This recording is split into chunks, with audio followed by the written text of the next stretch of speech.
Hello everyone, welcome to RPSC study hub. RS means question answer की series में आज हम सीरीज़ 15 के बारे में बात करेंगे, जिसमें हम कुछ क्वेश्चन आंसर डिस्कस करेंगे जो कि आरएस मींस के लिए काफ़ी इंपॉर्टेंट होंगे। तो आइए शुरू करते हैं आज के आरएस मींस क्वेश्चन आंसर। पहला प्रश्न है, आरटीपीसीआर क्या है? इसमें सीटी वैल्यू क्या है? इसमें सीटी वैल्यू क्या है? आरटीपीसीआर जो रिपोर्ट होती है वो क्या है, और इसमें सीटी वैल्यू जो होती है वो क्या होती है? ये 20 वर्ड्स में आरटीपीसीआर सिंगल भी पूछा जा सकता है, सीटी वैल्यू सिंगल पूछा जा सकता है। इसके अलावा दोनों मिलाकर 50 वर्ड्स में ये क्वेश्चन पूछा जा सकता है। तो आइए देखते हैं इसका आंसर क्या है। सबसे पहले बात करें आरटीपीसीआर। आरटीपीसीआर की फुल फॉर्म क्या है? Reverse transcription polymers chain system. Reverse transcription polymers chain system. Series 15 जो है अपनी चल रही है। इससे पहले की जो 14 सीरीज़ कंप्लीट हो चुकी है उनका लिंक जो है मैं डिस्क्रिप्शन बॉक्स में दे दूंगी, वहाँ से आप डायरेक्ट भी देख सकते हैं कि कौन कौन से क्वेश्चन आंसर हमने डिस्कस करे हैं। प्लीज़ आप ज़रूर देखिएगा, क्योंकि सारे क्वेश्चन आंसर जो है आरएस मींस के लिए बहुत ज़्यादा इंपॉर्टेंट है। RTPCR reverse transcription polymers chain reaction. इस टेस्ट के जरिए कोरोना संदिग्ध व्यक्ति के शरीर में वायरस का पता लगाया जाएगा। तो सभी को पता है कि कोविड के बाद आरटीपीसीआर काफ़ी इंपॉर्टेंट हो गया है, कोरोना टेस्ट के लिए काफ़ी इंपॉर्टेंट है। तो कोरोना संदिग्ध व्यक्ति की जांच के लिए आरटीपीसीआर का उपयोग किया जाता है। इससे पता लग जाता है कि शरीर में वायरस की उपस्थिति है या नहीं, जिसमें वायरस के आरएनए की जांच की जाती है। अब उसमें भी क्या करें, तो वायरस का जो आरएनए होता है उसकी जांच इसके तहत की जाती है। जांच में शरीर के अलग अलग हिस्सों जैसे कि गला हो गया, नाक हो गया, उनसे सैंपल लिए जाते हैं। और फिर सैंपल लेने के बाद क्या होता है, नाक और गले से जो म्यूकोमा होता है उसका सैंपल लिया जाता है और उसकी परत से स्वैब लिया जाता है और उसके बाद उसका टेस्ट किया जाता है। उसी से पता लगता है कि ये व्यक्ति कोरोना पॉजिटिव है या कोरोना नेगेटिव।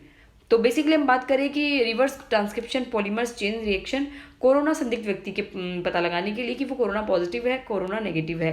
कोविड की टेस्ट करने के लिए, कोविड-19 का टेस्ट करने के लिए आरटीपीसीआर का उपयोग किया जाता है।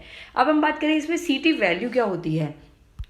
सीटी वैल्यू, इसके द्वारा कोविड-19 की गंभीरता का पता लगाया जाता है कि कोविड-19 जो है वो कितना सिवियर है, कितना गंभीर है, उसका इसके थ्रू पता लगाया जाता है। सीटी वैल्यू 20 से कम होती है तो कोरोना ज़्यादा है, अगर 20 से कम होती है तो, और अगर इससे ज़्यादा होती है तो क्या है, कोरोना जो है वो थोड़ा कम है। कोरोना तो है बट उसका लेवल यानी उसकी जो गंभीरता है वो कम है। इसे साइकिल थ्रेशोल्ड भी कहते हैं। इसमें 35 साइकिल निर्धारित किए जाते हैं। सीटी वैल्यू में क्या है, 35 साइकिल जो है वो निर्धारित किए गए हैं। उसमें भी अगर 20 से कम होता है तो कोरोना क्या है, बहुत ज़्यादा है, और जबकि 20 से ज़्यादा होता है तो क्या है, कोरोना कम है। इसके अलावा यदि 35 साइकिल तक वायरस मिल जाता है तो कोविड पॉजिटिव, और अगर 35 के बाद कोविड अगर कुछ भी नहीं मिलता है, वायरस नहीं मिलता है, तो कोविड नेगेटिव उसको करार दे दिया जाता है। तो समझ में आ गया। इसमें 35 जो है वो साइकिल होते हैं। साइकिल में अगर 35 तक अगर कोविड मिल जाता है तो पॉजिटिव माना जाता है, अगर नहीं मिलता है वायरस तो उसके बाद नेगेटिव माना जाता है। इसे 20 से कम होता है तो क्या है, कोविड जो है वो गंभीर है। उसके अलावा अगर 20 से ज़्यादा है तो कोविड की गंभीरता थोड़ी कम मानी जाती है। ओके, आई होप आपको अच्छे समझ में आया होगा। आरटीपीसीआर और इसमें सीटी वैल्यू, अलग अलग क्वेश्चन जो है पूछा जा सकता है। 15 वर्ड्स में दोनों अलग अलग भी और 50 वर्ड्स में दोनों कॉमन मिलाकर भी। उसके बाद हम बात करते हैं हाइड्रोजन बम। ये 15 से 20 शब्दों में पूछा सकता है। 2 नंबर में इसका आंसर हमें देना है। ओके, हाइड्रोजन बम नाभिकीय संलयन पर आधारित है। हमें पता ही है कि नाभिकीय संलयन पर आधारित है हाइड्रोजन बम का कंसेप्ट। तो देख लेते हैं क्या है। परमाणु बम से ये 2000 गुना ज़्यादा विनाशकारी है। 2000 गुना ज़्यादा विनाशकारी किससे है? ये परमाणु बम से। 5 करोड़ डिग्री सेंटीग्रेड तापमान इसमें होता है। 5 करोड़ डिग्री सेल्सियस तापमान इसमें होता है। ड्यूटेरियम ट्राइटेरियम का प्रयोग इसमें किया जाता है। ड्यूटेरियम हाइड्रोजन के समस्थानिक है। ड्यूटेरियम और ट्राइटेरियम 1H1 1H2, इसका प्रयोग करके हाइड्रोजन बम को बनाया जाता है।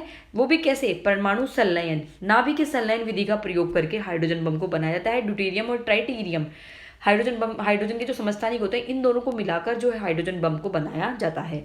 छोटे आकार में भी इसको बनाया जा सकता है। मिसाइल में भी इसको आसानी से फिट किया जा सकता है, क्योंकि छोटा साइज हो गया तो मिसाइल में आसानी से फिट हो जाएगा। तो ये एक बड़ा इसका बेनिफिट माना जाता है।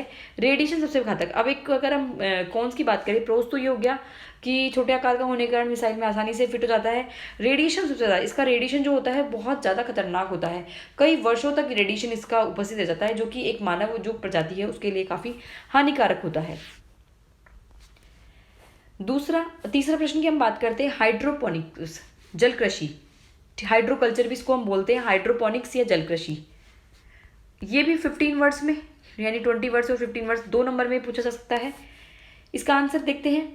मृदा की अनुपस्थिति में जल में खनिज पोषक विलयनों का उपयोग कर नियंत्रित वातावरण में कृषि करना हाइड्रोपोनिक्स है। मृदा की अनुपस्थिति, उसमें कोई मृदा नहीं होती है। जल में जो उसके जो विलयन, जल के विलयन में जो खनिज पोषक तत्व होते हैं उसके द्वारा जो है कृषि की जाती है।